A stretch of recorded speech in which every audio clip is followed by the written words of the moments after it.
This video program deals with an irrevocable sense of loss. The attitude that we have toward our nation's #1 cause of premature death and disease, tobacco-related death and disease, it must change now. The tobacco industry's stock and trade is human beings and children who we addict to tobacco. This program will not begin with lively music, smoke and mirrors, pyrotechnics, dancing boys and girls, or any other innovative technique that'll capture your attention. It'll be just you and me.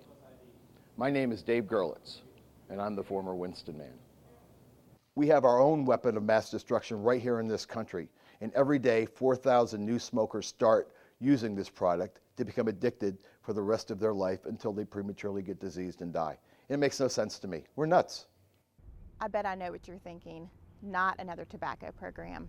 I can't believe I have to sit here and watch another video about why I shouldn't start smoking or using tobacco. But I'm here to tell you this story is different. The gentleman you're about to meet used to make money off of getting kids to start smoking. His name is Dave Gerlitz, and he's the former Winston man. 3 minutes. 3 minutes. 3 minutes. 3 minutes.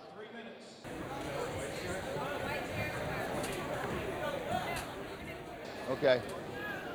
Good job, Frank. I'm excited. Okay, we're getting aggressive now. I wish we could help him out. I'll do something. Yeah, I'm gonna wake him up.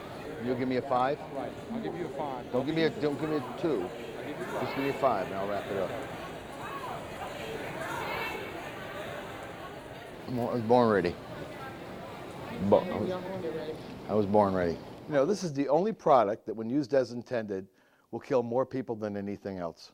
There's good products and there's bad products. You may not like it, you may choose to use it, but unfortunately, and you know what? If everybody who started to smoke or chew was 18 or over, I wouldn't be here doing this. But when 90% or 93% start under 14, and we know this, and we haven't done enough about it, then these kids have to know the truth. The only thing we manufacture, distribute, and entice into the body and ingest into the body that when used as intended will kill you. What are we thinking?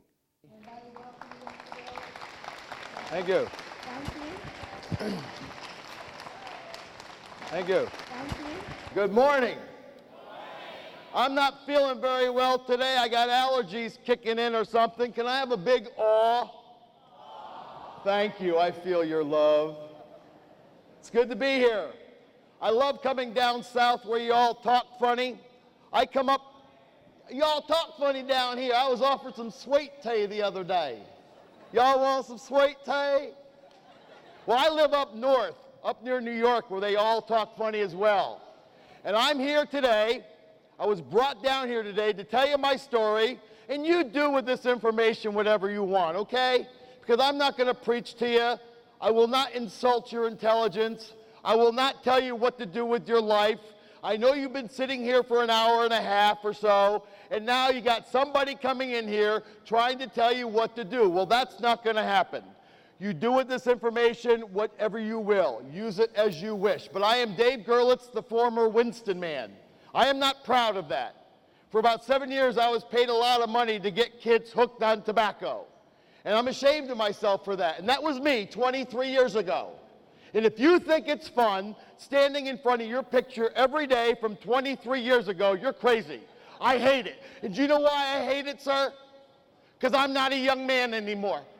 My name is Dave Gerlitz, and for 7 years I was paid a lot of money to get kids to smoke. I was the former Winston man, kind of like the Marlboro man, except my job was to fly helicopters and mountain climb and always make tobacco look like the greatest thing since sliced bread for boys. Guess what else we taught you at 5? Smoking kills, but then we confused you. We allowed you at 5 to rehearse with little candy cigarettes and big league chewing gum. Now, I am not the sharpest tool in the shed, but that's got to be an awfully stupid thing to give a 5-year-old. Little kids walking around pretending to smoke carbon monoxide, tar, arsenic, cyanide, formaldehyde, benzene, ammonia, vinyl chloride, polonium, lead. We told you boys not to chew tobacco. Remember what we gave you? Big league chewing gum. You pull the shredded gum out of the pouch, stick it in your mouth. Little kids walking around spitting. You know what? We confused you. Thank God at 5, we didn't let you rehearse with other stupid things. What if you were 5, going to kindergarten, learning everything that you basically need to know in life? And what if you're in kindergarten, you see all the toys from Fisher-Price called Let's Play Wet Bar? Little kids with little bar stools. Little 6-year-olds coming home from school saying, you know, Mommy, you want a martini? You'd have them in your court so fast. Because that's dumb and stupid, isn't it?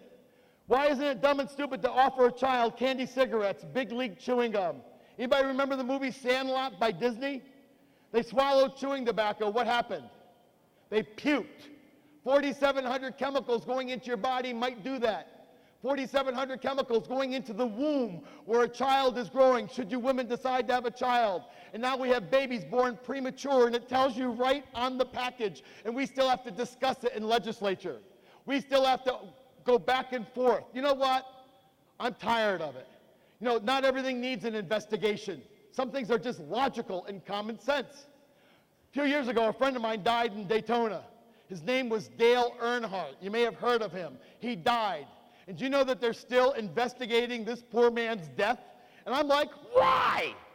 You drive a car 192 miles an hour head on into a wall? That might do it. But they say, no, Dave, we're trying to gather data. We're trying to collect information so we can prevent it from happening again. Oh, really?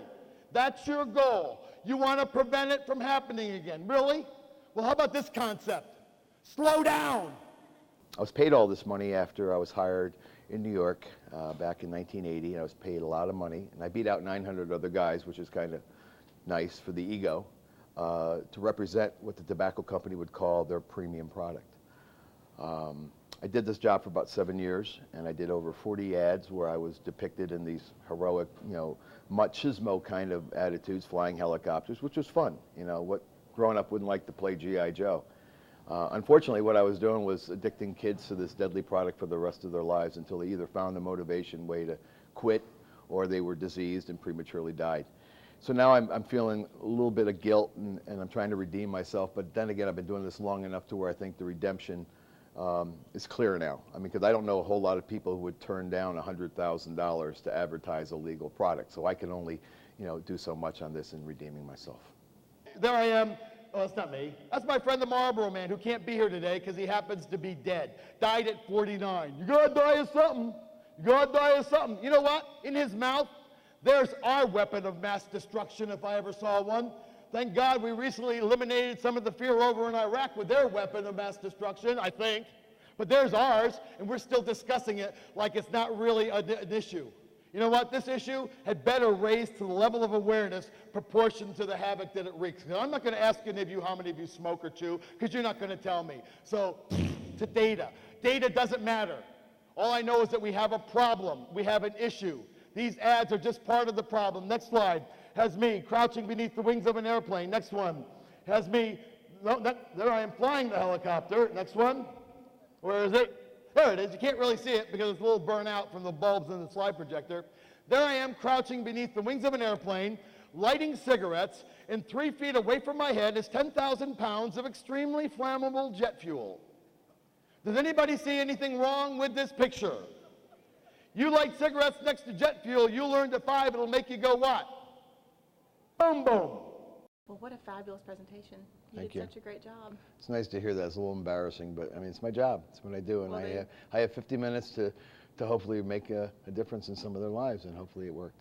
I think, they were totally just engaged and with you every Well, step of I'm the way, just a I big think. kid in prolonged adolescence, so when they look at somebody that feels like they're equal to, without somebody preaching to them all the time and telling them how to live their life, I mean, I don't do that. I try to put everything on me and then somehow transfer it to them by their choice. You know, if they feel guilty about doing something, and hopefully they do, if they're smoking or chewing, then maybe it'll make just enough difference for them to be motivated to quit. That's great. What you do this even up to 3 times a day sometimes. What motivates you to get out of bed every morning and do this? I'm ticked off at the tobacco industry so much that I can hardly stand it. And as I said in my program, somebody has to champion for kids. Even though I feel sometimes like an army of one, I feel like I'm putting this forest fire out all by myself, and the fire is raging on, and everybody's saying he's not effective. Well, yeah, I'm not effective on a national level because I'm only one person, and I need to do this. I need a bunch of people doing what I do, but there's only 2 or 3 of us, Victor DeNoble and Rick Bender, who are the 3 speakers on tobacco. And I cover the marketing, and Victor covers the science, and Rick Bender covers the cause and effect. He's the cowboy with half of his face gone from chew tobacco. So the three of us make a powerful 1-2-3 punch when we can follow each other, but it's really, really hard with the funding being so tight now and getting us paid to get out there to do our jobs.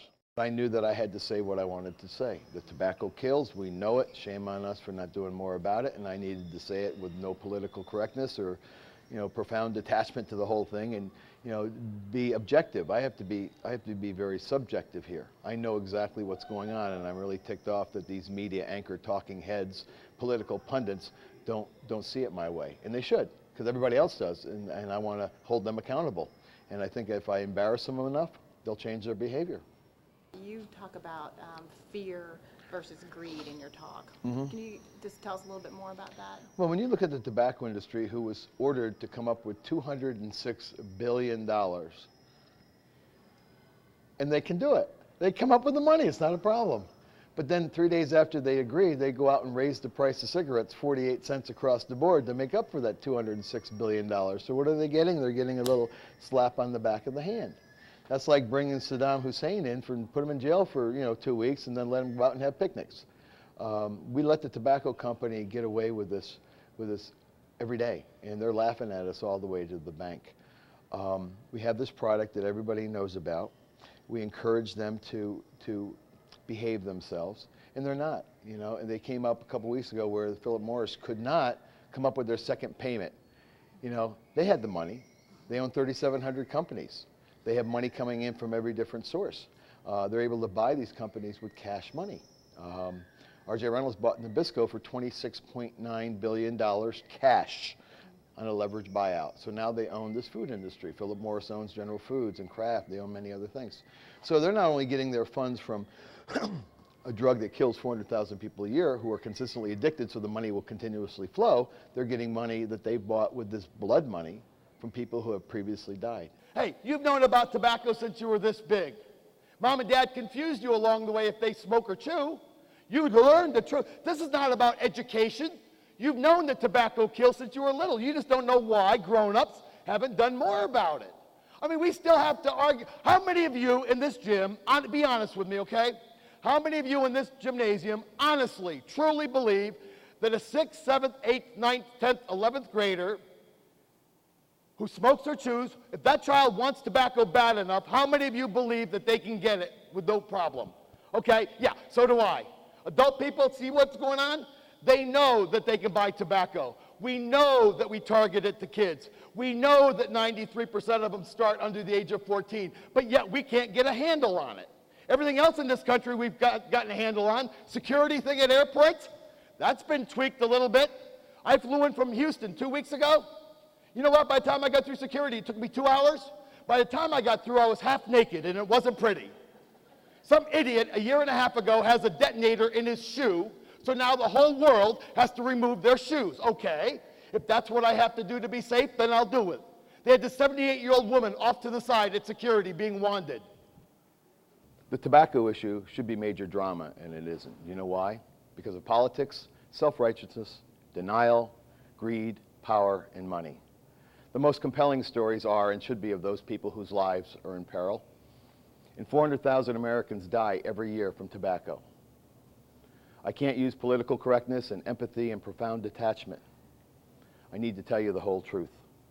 We, the grown-ups, haven't done such a good job in telling the whole story. Yes, kids know that tobacco kills. They just don't know why we, the grown-ups, haven't done more in protecting them. They don't understand why we don't have good enforcement laws in illegal sales of tobacco to minors. You know what? We're still discussing tobacco like we don't have a clue what it does. Kids see this. Kids know the truth about tobacco. They just don't know why grown-ups aren't doing more. You can buy tobacco illegally. Sir, if you and I went to every store in this community to do a survey, because we love surveys in this country, don't we? We just love data. If you and I went to the stores and said, hi, store people, we're doing a survey. Do you sell tobacco to minors under 18? What do you think the stores would say? No. That's like asking a terrorist in line at an airport. How you doing, dude? You got a bomb on you. Well, sometimes you got to do more than ask. But no, with tobacco, we're still arguing whether the health of a child is more important than somebody's right to smoke. Can you tell me a little bit about if I'm a 13-year-old kid and my older brother or sister or friend or somebody says, they sell it, why shouldn't I be able to smoke them? Well, first of all, if everybody who starts to smoke was 18 or older, you wouldn't hear a peep out of me. If everybody was 18 or older, I believe in that American freedom thing. But with freedom of speech comes responsibility. I can yell fire in a crowded auditorium, and if somebody gets trampled and I was lying, then who should be held accountable? The person yelling fire.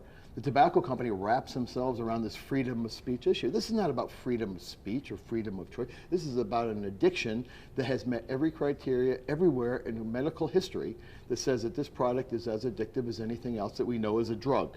And we have a hard time even calling tobacco a drug because so many people do it. The whole problem with this issue is that if you tell a 13-year-old or 14-year-old the truth, that they are targeted and marketed, and these tobacco industries they're puppet masters. They are puppet masters. These kids are slaves in waiting to the tobacco industry. And they have a planned strategy. That's why they spend $8 billion a year. This is the only product they spend 18 cents per pack to advertise, and that's 3 times as much as it costs to make. What other product do you know that they spend 3 times as much to advertise it as it costs to make it? They have to, because people wouldn't smoke if they weren't addicted.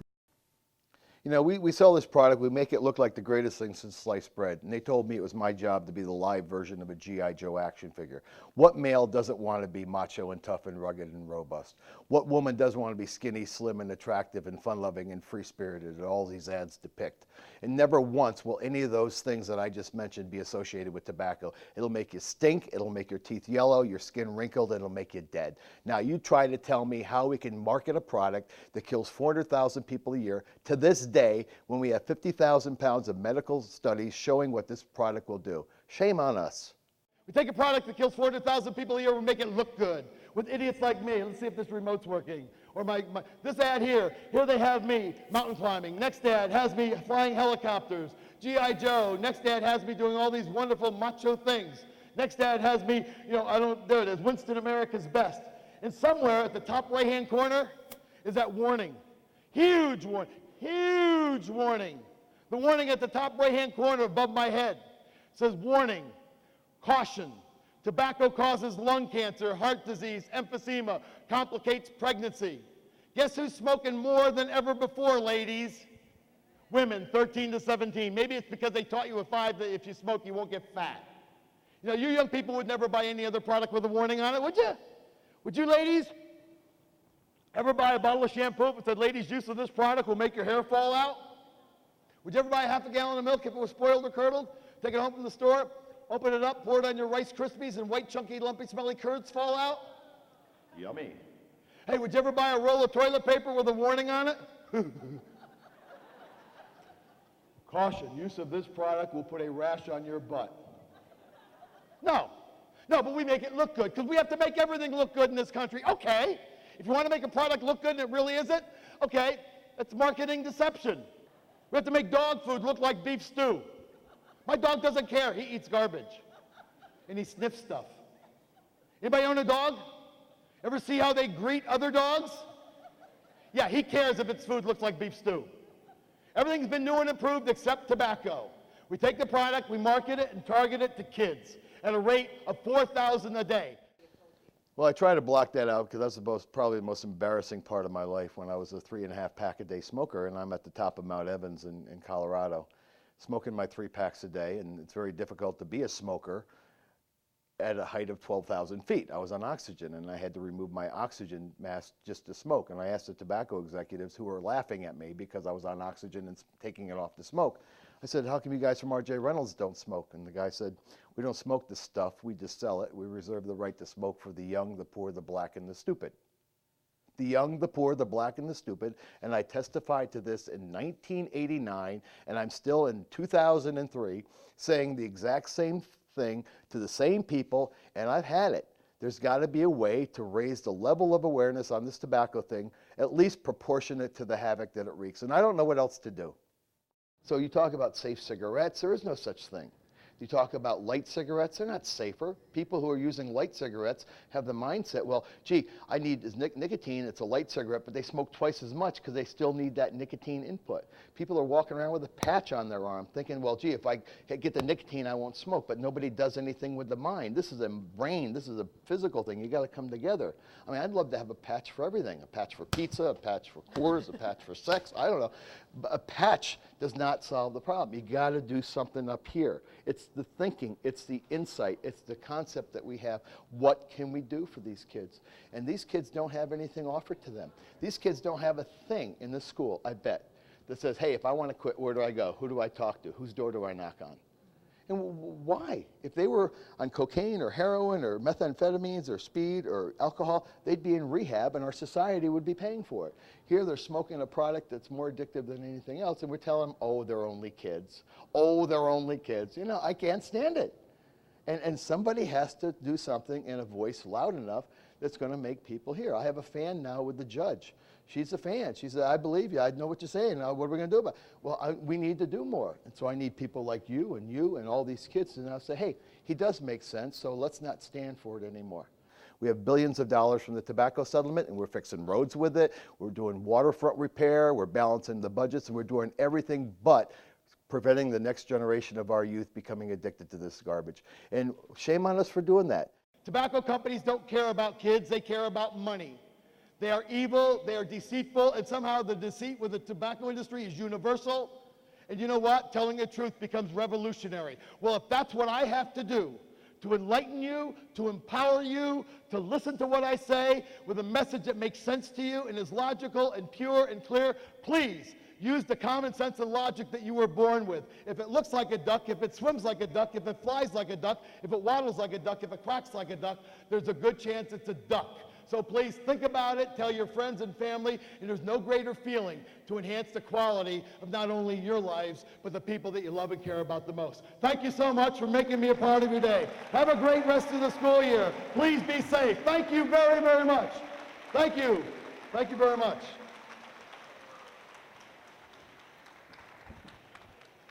I've watched your video and I'm just as frustrated as you. What is it that I can go out and do as an individual to help to try to solve this problem? Well, number one, if you see a 14-year-old buying tobacco at a local convenience store, you get in the face of that store owner, you ask for a manager, and you say, I want to see you because if that was my kid, your hiney would be in court right now because you're breaking the law. And if that person flips you off or tells you what to do, fine. It's the same thing if you saw a 14-year-old going in and buying a six-pack of Coors Light. That store would be shut down in a minute. The media would be all over that like white on rice, wouldn't they? Oh, yeah. Okay, but we just let these 14-year-old, 15, and I see it every day. You go watch, just for the heck of it, go watch what these kids do between 3 and 4:30 after they get out of school, and you watch how many kids can walk out with a pack of cigarettes in their pocket. You need to get angry, and there's nothing wrong with a good dose of anger therapy. I mean, if you use it for the right reason, there's nothing wrong with it. I love to get angry, and I love to vent, and I love to get my point across. So if I see somebody selling cigarettes to kids, I say, that could be my kid. You do it again, I'm calling the cops. You know, in this country alone, not only do 400,000 people die, we got $68 billion health care deficit from people who don't have the quality of life to get out of bed and go to work, to disconnect the oxygen tank, to get out of a car. And the people are being laughed at. We've made these people who are addicted and the victims, we make them the problem. They're not the problem. They're the ones who were enticed and encouraged and lured by idiots like me. And it's still happening today. And I've been trying to tell this story over and over again. And for some reason, people believe me. No one's denied that what I say is true. It's been verified. It's been corroborated by every medical association, the American Cancer, Lung and Heart, CDC, NCI, and we still can't get a handle on this. The problem with this thing is that it's gotten out of hand because of politics and because of money. That's all it is. And kids know that. And that's why kids are looking at us saying, hey, when you take it seriously, we'll take it seriously. And if we keep luring them and enticing them and encouraging and breaking the law and not holding those people accountable, then these kids are going to continue to smoke no matter what efforts we put out there. We hope that this program will enlighten you and educate you and also anger you to the point where you do something to help me raise the level of awareness on tobacco-related deaths and disease, so that we can put the health and the welfare of children above that of somebody's right to smoke or chew tobacco. Dave Grylls has told you the truth. through his humor and frustration, you've heard the true story about tobacco and what it can do. Now it's up to all of us to take action and do something about it. Try to do something about it. I can't do it alone. You know, I'm an army of one right now with my friends who are helping out without.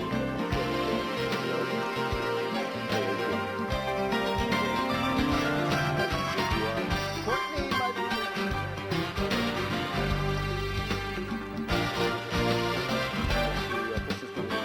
and when I come up with a run, Forrest, run!